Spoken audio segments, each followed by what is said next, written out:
I want to talk about a bet. I want to talk through my thinking process because I love it. I love these styles of bets. The bet is, now I'm going to be looking a lot away from camera in this video. I hope that's not too irritating. The reason being I've done a lot of maths on the spreadsheet. I'm going to be referring to it. But the bet is Haaland and Gyökeres to score 3 Champions League goals each, and Mbappe and Salah 5 Champions League shots on target each between them, 10th of December 24 to the 29th of January 25. Now this is very similar to a recent bet, and I'm doing this from memory, I don't have it in front of me, but I think that bet was Haaland and Salah to have 5 shots on target each, and Saka and Palmer to be fouled 6 times each in roughly the month of November. Covered, I think, 3 or 4 rounds of games. And we spent a lot of time looking at this, and we came up with a figure roughly of 10, 9.8, 10, something like that. I think 11, 11.5 is available on the exchange. So I had a little back, wasn't huge. The team decided not to because the margin of error was too big. And it was crazy because it came in almost entirely in the first 1 or 2 rounds of games. Like I think in the first, I think actually I've still got a list of when people got what. Is it on this spreadsheet? It might be. Oh no, I deleted it. But yeah, like Haaland got so many shots on target, and Palmer, I think, was fouled 5 of his 6 times against Newcastle in the first round of games. And it was like, it went from a 10 to a 1.02 after like 1 round, something like that. So it was a fun bet. But it wasn't a big bet. But because it came in, I was like, well, I really, really hope that this bet, which is available to back at 10 and lay at 15, is equally sort of, well, is good value. And I want to be able to back it because for a single bet that I can't touch, I hate laying these things. And to be fair, it's been trading between 14 and 16. So it's already sort of steamed in a little bit. Now, why is this up? Someone somewhere has boosted it. I'm going to say Sky Bet, but I don't know. I don't know who's boosted it, right? Haven't actually just moved over to Sky. It doesn't really matter, although it would be quite nice to know the back odds. I've calculated what I think my odds should be without knowing what the boost odds are. Is it that? No. Salah, Haaland and Saka 2 shots on target in the Premiership tonight is 81. No idea who's priced this. No idea who's boosted it. Not many people have laid it, but it's not going to start until Boxing Day. Or Christmas Eve. Which one's December the 24th? That's Christmas Eve, isn't it? Right, so what I need to do in this bet is, first of all, to work it out from first principles, I need to know, as a bare minimum, who are these teams playing. And let me tell you who they're playing. Manchester City. So we've got Haaland, Gyökeres, Mbappe and Salah. So we have Man City, Sporting, Real Madrid and Liverpool. Gyökeres could be in Newcastle soon. That would be a signing. By the way, I killed a Sherpa for this Nepalese jacket, and I'm not even sorry. Not even sorry. So Man City are playing Juventus and PSG away and then Bruges at home. Sporting are playing Bruges and Leipzig away and then Bologna.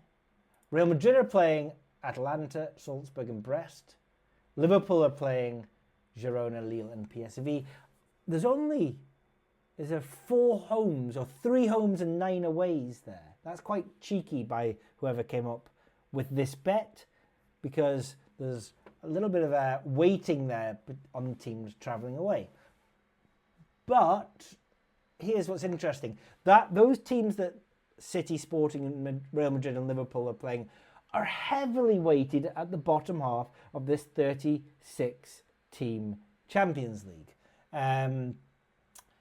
City's average league position of their opposition is 22. Sporting's is 30 of a 36-team league.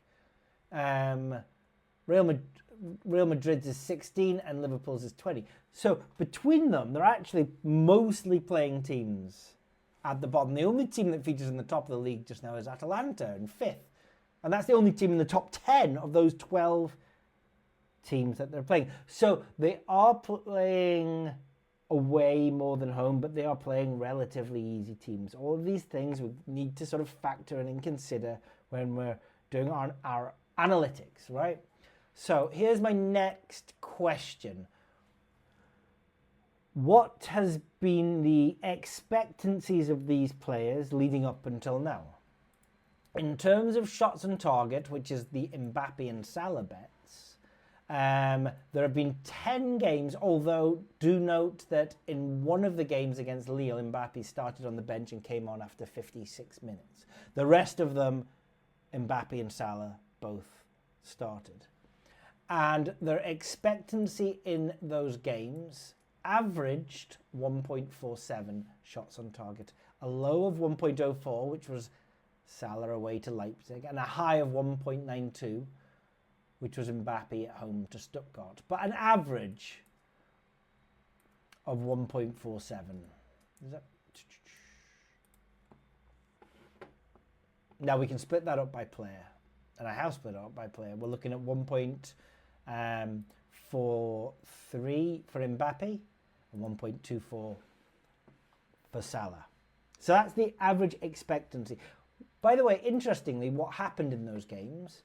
Well, they almost always got more shots on target than their expectancy. In fact, the over won in the first, second, third, fourth, sixth games. It's won 5 times. The over has won 5 times. The over has won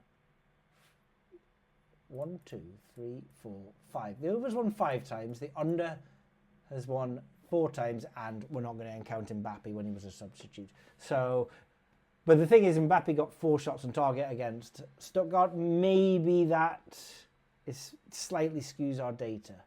But this is what we've got to consider. Overall shots on target from the lads, including Mbappe coming on in the 56th minute, was 9, when they were expected to get 10. Sorry, the overall shots on target from the lads was 16 when they were expected to get 10. Okay, so they've way overshot their expectancy there for shots on target. They've done well.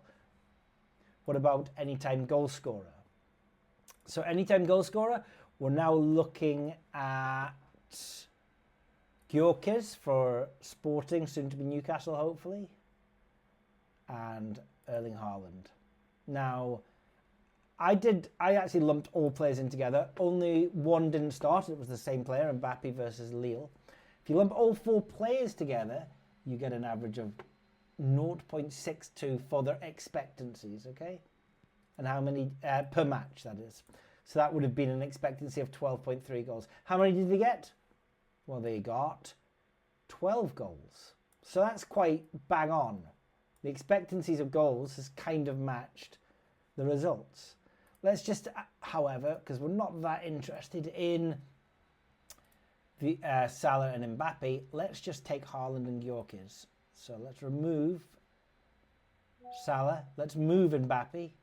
And their expectancies, these lads, 10 games, average of 0.71, so obviously 7.1 goals were expected, and they got 10. So Haaland and Gyökeres have been getting more goals than they were expected to. That includes a Gyökeres hat-trick against Manchester City, and it includes Haaland getting 2 against Feyenoord. So like the shots on target, they have been doing better than their expectancies. Okay? Right, so let's put their historical results into this equation. Let's assume that in the next 3 matches in this time period, they're going to perform with expectancies that match what they've done now in the 5 games leading up tonight, and that leading up to now. So that would be, for Haaland got 5 goals, and Gyökeres got 5 goals in 5 games. So they'd be expected to get 3 goals in the next 3 games. It's very simplified. I'm not saying this is the way to do it. I'm just showing a sort of one methodology and what this comes out for. So Haaland and Gyökeres to get 3 shots on target in the next 3 games. Mbappe and Salah to get 3 goals in the next 3 games. Mbappe and Salah to get 4.8 shots on target each. So let's put those into a calculator, each with a Poisson distribution, with over 2 as the target for goals, over 4 as the target for shots on target. And that comes out as 1.73 for the 2 goal scorers each, 1.91 for the 2 shots on target players each. So 1.73 times 1.73 times 1.91 times 1.91 is 10.96. If we expect them to perform in the next 3 games to the same expectancies as they recorded in the first 5 games, our fair odds are 10.96. And you can go onto the exchange now and you can back or maybe trade at 14. You got a value bet. Is that good enough though? Well, let's just play around with some arguments. The games that are coming up are easier on average than the games that they've had, but they have overperformed in the games that they've played just now. Do those things balance themselves out? Well, what if we went against their historical expectancies? Their historical expectancies were, on average for 3 games, 2.7 for Haaland. So he was looking at about 0.9 per game. Okay. 0.91 per game was his average XG. So 2.73 for 3 games coming up. So 2.73 for Haaland. Gyökeres 1.57 for the next 3 games. Mbappe 4.3 for the next 3 games because he's averaged 1.4 up until now per game. And Salah has averaged 1.238 up until now for his expected shots on target, so that would take him to 3.714. So let's just say the average expectancies for the first 5 games are going to be the expectancies for the next 3 games. If we do that, we get much worse. And of course we do, because they've been overperforming. They've been overscoring. They've been over shots on targeting. But using their average expectancies, we get 68. Now, I've now got an upper and lower bound to play with here. I think at the lowest, it's 10.9. At the highest, it's 68. Not particularly helpful. So I'm going to try and drill down what I actually think it is based on those positions. Looking at the fact that the league positions that City are playing are 19, 25 and 22. That Sporting are playing are 22, 34 and 33. I mean, pretty decent for Sporting that. For Real Madrid, 5, 32 and 11. And for Liverpool, 30, 12 and 18. Based on that, I've weighted my goals expectancies and I've weighted my shots on target expectancies. Actually, the goals expectancies for the first round of games for Haaland and Gyökeres, you can already pick up. Some bookmakers are priced up for them, so you can use those. But I have the sum of Haaland's expectancies to be 2.04. Gyökeres to be 2.12. For shots on target, I think Mbappe's going to have an expectancy of 5.23 over that period of games. And I think Salah's going to have 4.44. And that is my best educated guess. And plugging that into a Poisson calculator for over 2 and over 2 for the goals, over 4 and over 4 for the shots on target, gives us the 4 individual odds of Haaland, 2.99. Gyökeres, 2.81. Mbappe's odds on at 1.67. Salah is 2.19. And that comes out for the 4 of them at 30.77. And that is my best estimate for this bet. Which means that anyone that's been laying so far the 800 odd quid between 14 and 16, it seems like, is getting a very, very decent bet, because I think the odds should be 30. Imagine you think a horse is 30 and you're laying at 15, you're doing pretty well. Will I be playing in this market? No, I'm not going to lay enough money at 15 that I want to tie it up between Christmas Eve and the end of January. That's not my idea of a good time. But if it's your idea of a good time, I think this kind of bet, laying it, has a much better return on investment than any bank account savings out there. The only thing is, and I don't want to sort of be guilty of gambler's fallacy here, but it won easily last time, and maybe just that's why they're pushing the backers to it this time. Can lightning strike twice in a row? For the sake of this video and my estimated calculations, I hope not.